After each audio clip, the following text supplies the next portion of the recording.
আসসালামু আলাইকুম, সবাইকে আপনার টিচিং একাডেমি থেকে স্বাগত। আজকে আমরা পঞ্চম শ্রেণীর গণিতের অনুশীলনী 12 এর সময় 138 পৃষ্ঠার এখানে বলা আছে 12 বছর 5 মাসকে দিনে রূপান্তর। 12 বছর 5 মাসকে দিনে রূপান্তর করতে বলছে। তো এই অঙ্কগুলো প্রায় পরীক্ষা আসা, যারা তোমার সামনে বৃত্তি পরীক্ষা দিবে, বৃত্তি তো কাজে লাগবে, এখানে বার্ষিকের জন্য কাজে লাগবে। তো দেখো কিভাবে করবো। আমরা লিখবো, আমরা জানি 1 বছর সমান 12 মাস। এখানে আছে কত মাস? 12 বছর। তাহলে সুতরাং 12 বছর সমান আরো বেশি হবে, এটা 12 মাস। 12 মাস, 12 বছর সমান হবে আরো বেশি, 12 গুণ 12। তাহলে এখানে মাস লেখো, 12 মাস, এখানে গুণ দেখাই দিবা।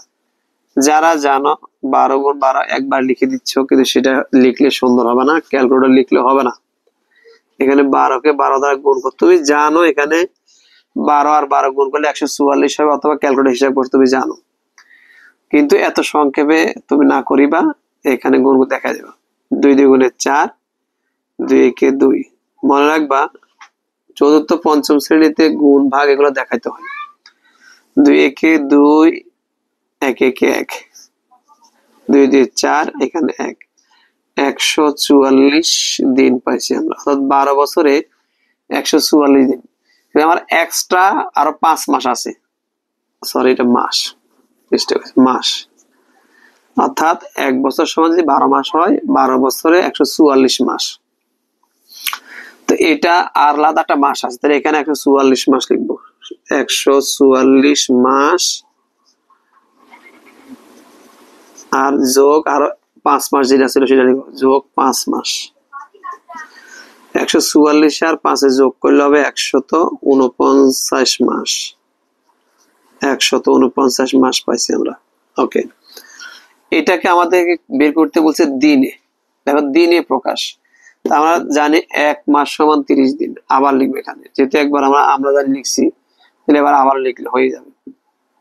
আবার 1 মাস সমান 30 দিন, আমরা এটা সবাই জানি। আর এখানে আমরা পাইছি 149 মাস, তাহলে 149 মাস নিশ্চয় আরো বেশি হবে। তাহলে 149 মাস গুণ 30 দিয়ে আমরা হিসাব করব। কখনোই ক্যালকুলেটরে হিসাব করে লিখবো না।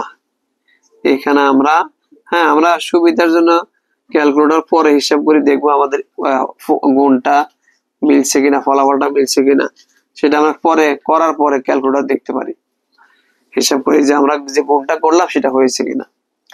তো দেখো, এভাবে গুণ করে না দেখা দিলে অনেক স্যারে এটা অঙ্কটা কেড়ে দিতে পারে। আর এই জাতীয় অঙ্কগুলো পরীক্ষা আসে, তোমার বৃত্তি অথবা যারা ফাইনাল এক্সাম দিবা সেখানে থাকবে।